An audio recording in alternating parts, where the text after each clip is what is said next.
All right, this ain't rocket science, people. Episode 72. I'm here with Emmy Award-winning filmmaker Shawn Rech. Shawn, how you doing? Good. How you doing?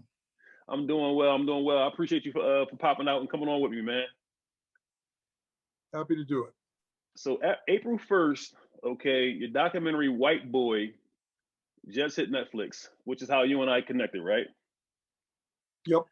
But before we get started, like I said, you're Emmy Award-winning producer. Producer, and you've done several documentaries, several different projects.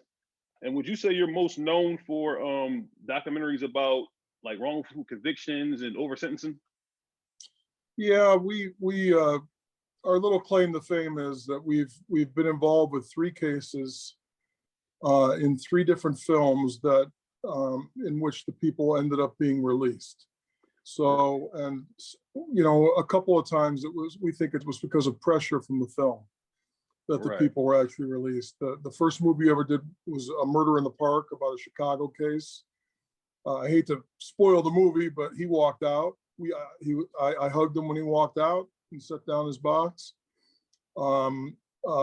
There was a movie called Wrong Cat, where my business partner, Andy Hale, an attorney in Chicago, and a team in Peoria, Illinois, got someone out after the longest wrongful conviction in U.S. history.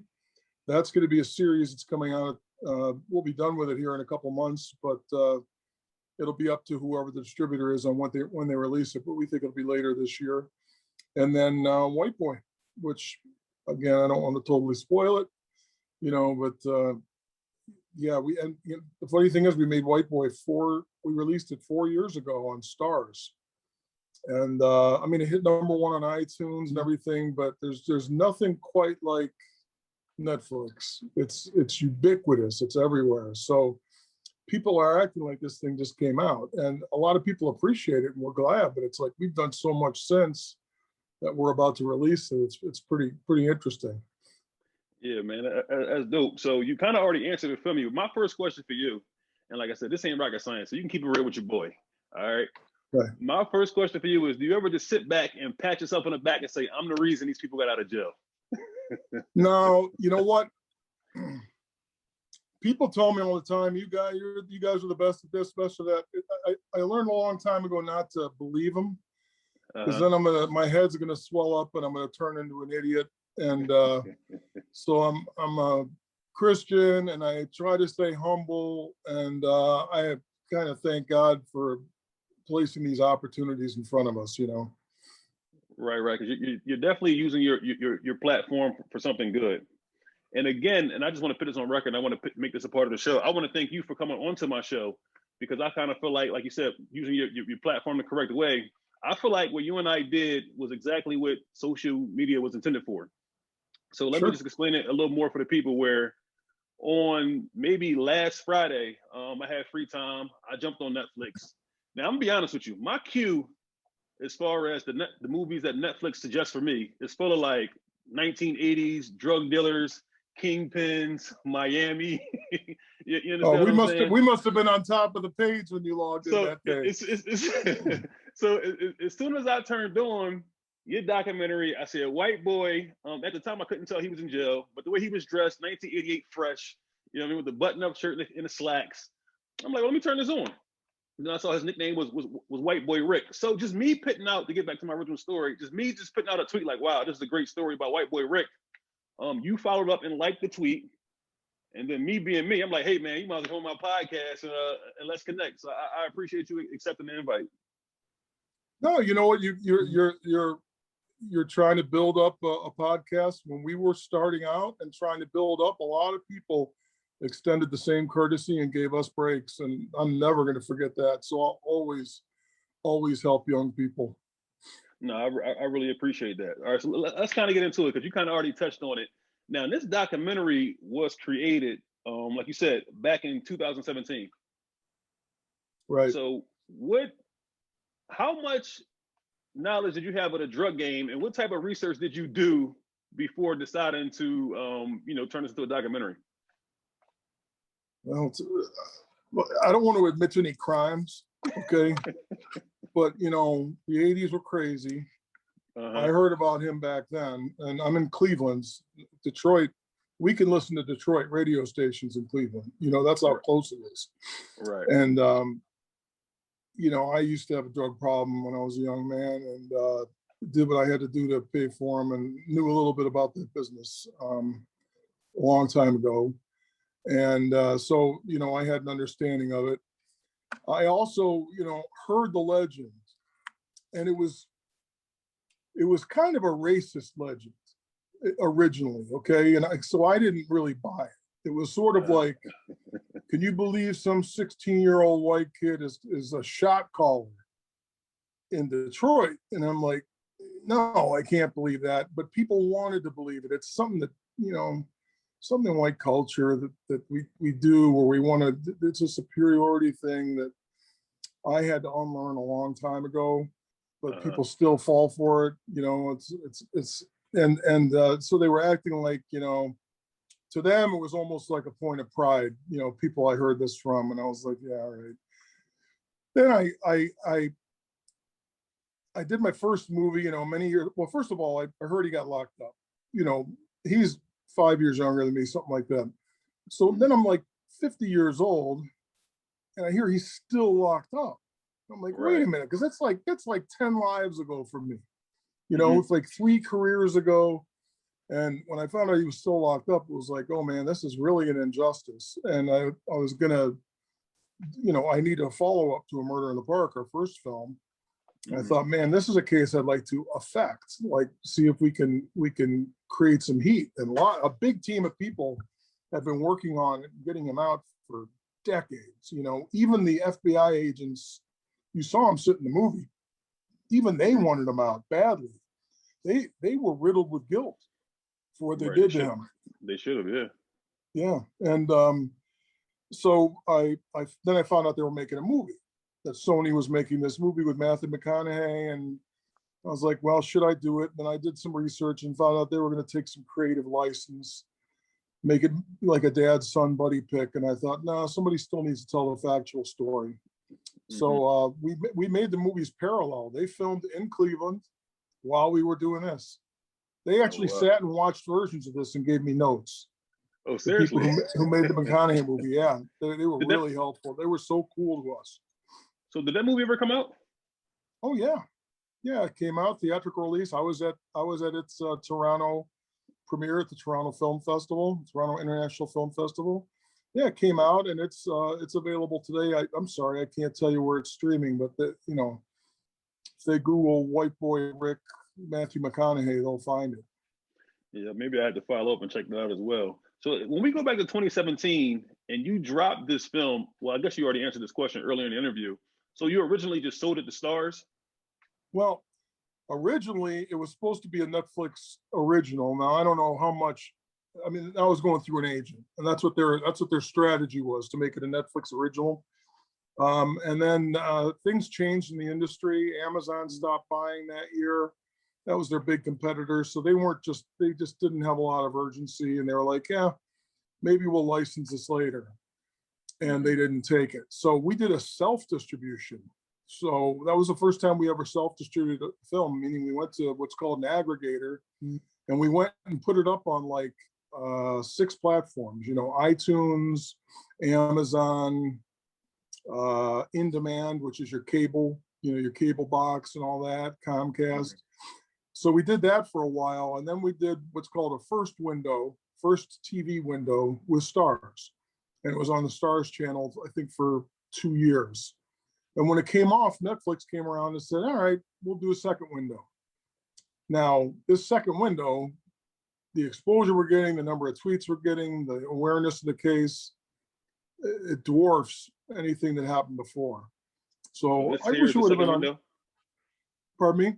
So this is the second window with Netflix. Yeah, this is the second broadcast window, but it's obviously the biggest and most important. You know what I mean? Netflix it's just a game changer. Like every home, whether they're paying or cheating, every home has Netflix. You know what I mean? We cheating over here. I'm showing it on 2 screens behind me, and we're definitely cheating over here. So even before you got it to the 6 platforms, how do you originally market your films? Like, do you take it to festivals, or do you, like, even before you get to the 6 platforms, like, what do you normally I, do? I like, well, I put it in one festival. All right. I put it in 2 festivals. Festivals are good for curation, meaning, someone is telling the world it's good enough to be in our fest. You know what I mean? So there's a very large film festival up in Detroit called the Free Film Festival that's put on by the Detroit Free Press. So we had a premiere there. 1,000 people came. It was the biggest thing they'd ever done, and it was an amazing experience. And all the people in the film came too. Wow. Besides Rick, besides Rick was still locked up, but all the people in the film came. So it was like an amazing, amazing night. And we won the Audience Choice Award for the whole festival. And then it was important to be curated by someone really important. So we were in Doc NYC, which is curated by a man named Tom Powers. And if Tom Powers likes your movie, it's a good movie. So those are the only 2 festivals we did. After that, we, tried to do our first deal and then decided to aggregate and self-distribute. Did that, squeeze as much as we could out of the lemon, doing it that way. Although it still pays, it's still up on those platforms for people who don't have Netflix. Right. And they can rent it for like $3. But then we did that Stars deal. Then we did an international deal. It's been on Netflix worldwide for a year and a half. Okay, but it's just hit the USA April 1st, and that's almost like a different company. That's a different deal. It's actually a better deal for us, the worldwide deal. But yeah, so that's how that works. Sorry, I'm telling you too many details, right? No, that's fine. This is great. This is great. So, what made Netflix reach back out? Is it because it was doing so well on Stars, and was it doing very well worldwide? From what I'm told, Netflix is not filled with creative types. It's filled with analysts. And they have algorithms, and they decide what people want. And then they issue mandates. And they say, go find 15 of these. Go find 5 cupcake shows. Go buy 10 flipping houses shows. And we need more crime. That's what I'm guessing happened. Crime is what they call an evergreen genre. No one gets tired of crime. Right. And I know when you was answering the previous question, you talked about the people who had attended the films. So how was it when you reach out to guys like the Curry brothers and certain people who, these scary guys that used to live like a life of crime? What's normally, like, how do they normally, are they normally down to talk to you, or do you got to convince them, or? No, it was getting Johnny Curry was very hard. There's certain things he didn't want to talk about. We had to like meet first in a restaurant nearby, and he had to just meet me and talk to me and just decide if he even liked me. It was all through the efforts. There are 2 journalists who produced and wrote this thing, Scott Bernstein and Seth Ferranti. They are the ones who they know every gangster. They introduced, I know Preem, through them, like all these, I know Rick Ross through them, Freeway Rick Ross. Oh, the real Rick Ross, okay. Yeah, they know, he's hung out here with us. But like, these guys know everybody. So they're the ones who got the access. But yeah, they had to check me out. It was real tricky getting, Nathaniel Boone Kraft for an interview too. That guy, that hitman who killed 30 people, that was a little scary. But it was a crazy experience filming him. Yeah, so you actually brought him up before I got a chance. So now, of course, personally, that was my personal favorite character of the everyone. film. Let me tell you something. When those 1,000 people were at the Free Film Festival watching that movie, and they heard him laughing in the back of the audience, 1,000 heads turned. All right. Then I want to, because you could hear him in the whole theater. You could hear him. And the other thing was, afterwards, everybody's on the steps of the Detroit Institute of Art, on the steps, getting their pictures taken with Boone. He was the star of or with Johnny Curry. They were the stars of the movie. It's a gangster movie. Right. You know what I mean? So and a lot, and they were my mother said she was in the bathroom when there were girls and they were like, I'm about to get me some Hitman, you know. Oh my goodness. And that's So the and that's why that's funny. that's why I say he was my personal favorite, because to listen to first of all, he's charismatic. He spoke well. I mean, but He's honest. he honest. He spoke so casually about killing 30 people. I mean, like I said, I don't want to give too much of the film because I know it'll be new to some people, even though it's been out for years. He spoke so casual about killing the people. Well, we'll call it. He spoke casual about the crimes he committed. He spoke casually about where he expected to go in his afterlife. You know, which is kind of scary. And but hey, just so you know, when he said, I know I'm going to hell, I said the Bible says you're not. Right. The Bible says that you don't have to. That's what I told him. If you accept Christ, I thought the same exact thing, and you know, ask for your forgiveness.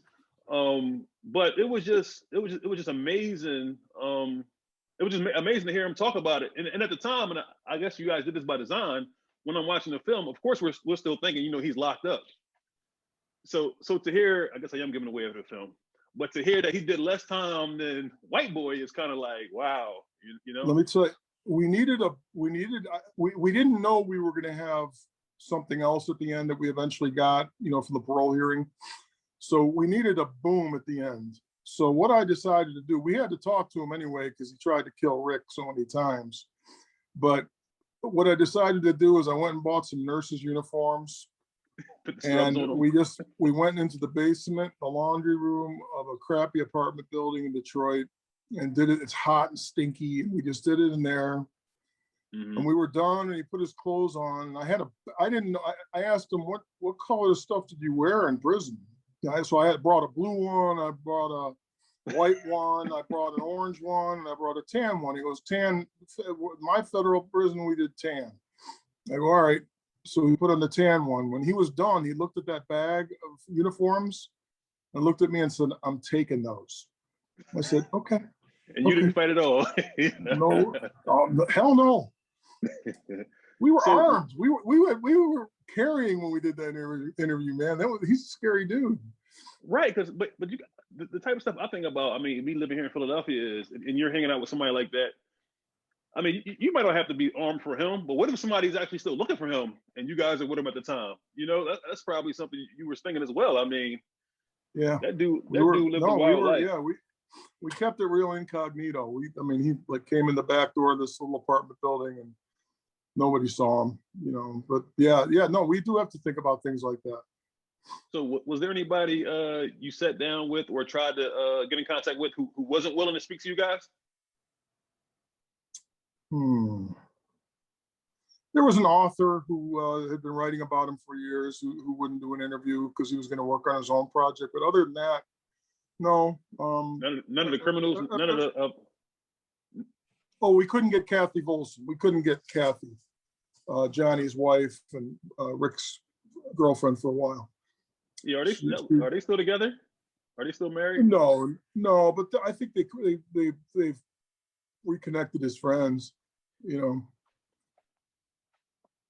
All right, so when you find a subject, right? I'm gonna take a step back. When you find a subject that you find interesting and that you think you might want to document, what's normally your first step? Our first step is I have to decide if it's marketable. You know, a lot of people make a lot of documentaries that very few people love. I want to make sure a lot of people are gonna like the subject matter. I got to make sure I can find the money to do it right, and I have to make sure I have access. You know, you can make a documentary about someone right now without access and without their permission, because if they're a public figure, you're the news. But if you have their permission and their blessing, it's a lot better, because then you can get their family pictures. They could tell their friends to do interviews and family members. So getting the access was important. And then man, we just start moving immediately. We execute. We're from Cleveland, not Hollywood. We don't have 75 meetings about it. We just drive to Detroit and start filming stuff. We start filming before we have the money. You know what I mean? Wow, that way, when we ask for money, we can show them something. Like, we already got this, we already got that. You know what I mean? So that's we make everything on spec. We don't co-produce with any networks ever. We make everything from beginning to end, so nobody interferes with it, and we auction off the finished product. That makes a lot of sense. So when hanging out with Big Nate, and I kind of feel like I'm all over the place because I had so many different questions for you. When hanging out with Big Nate or Johnny Curry, did they ever give you any great stories or anything that surprised you, maybe off camera that you couldn't use? Of course, you can't tell me now. Johnny Curry did. Johnny Curry called a couple days after his interview and said, I don't want this, or this in there. And we honored his wishes. We promise everybody that. And we don't want to ever break our word, because we need to have a good reputation when it comes to our integrity.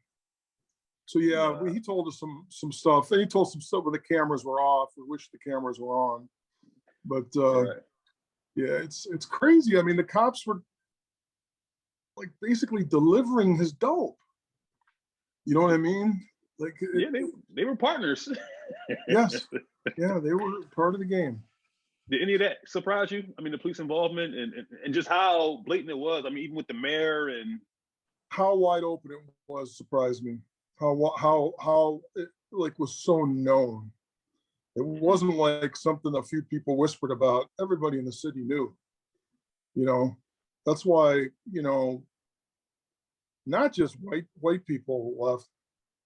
People who like were real law-abiding left. A lot of black folks left too. They were just like, no, this is just too crazy. I don't want my kids around this. They moved to the suburbs. Yeah, I understand. Again, Shawn, I mean, I thank you. I appreciate you for coming on. Before I get you out of here, my last question is: anything you're working on right now? Anything like you're in the middle of shooting right now? Anything in the pipeline? We've got a team of 12 people here, and we work on 5 projects at a time. Wow. So okay. I would encourage anybody who like White Boy to go check out A Murder in the Park. Like I said, you can rent it for a few bucks. It's on iTunes. It's on Amazon. It'll be on the IFC channel, the IFC streaming network that's going to start in a couple months. And it's already had its run on Netflix and Showtime and all that. But I would encourage them to go look at that. We're going to have a series coming out later this year called Wrong Cat. That's just as mind-blowing as White Boy, more mind-blowing. And it goes all the way back to the assassination of Fred Hampton in Chicago. So okay. It's just an unbelievable, like, Black Panther historical film. We're doing kind of an unofficial sequel to Making a Murderer, like an unofficial 3rd season of Making a Murderer that we're almost done with. It's going to be another shocking eye opener. 10 episodes. So we'll see where that goes. We haven't even shared it with anybody yet, but okay. Networks have contacted us for it. So I think it's only right that we offer it to Netflix first, since it's their brand. So we'll see what ends up happening with that. And then we've got a movie called Salvador, or a series called Salvador coming up about some nuns that were killed down in El Salvador. And of course, our Christian documentaries, American Gospel Christ Alone and American Gospel Christ Crucified, are doing great. We started a streaming network for those called WatchAGTV.com. It has over 700 hours of content for like $5. It's our own little Netflix for Reformed Christians. Okay. And so check that out too. I appreciate you letting me promote those things. No problem. That's what you were here for. But like I said, after I wasn't familiar with your work until I watched White Boy. So when I did research you and saw that you worked on Making of a Murderer 2, I was like, man, I wish I had more time to talk to. I didn't work on 2. I didn't work on not 2. Not 2. I wasn't really a big fan of 2. The sequel thing, yeah.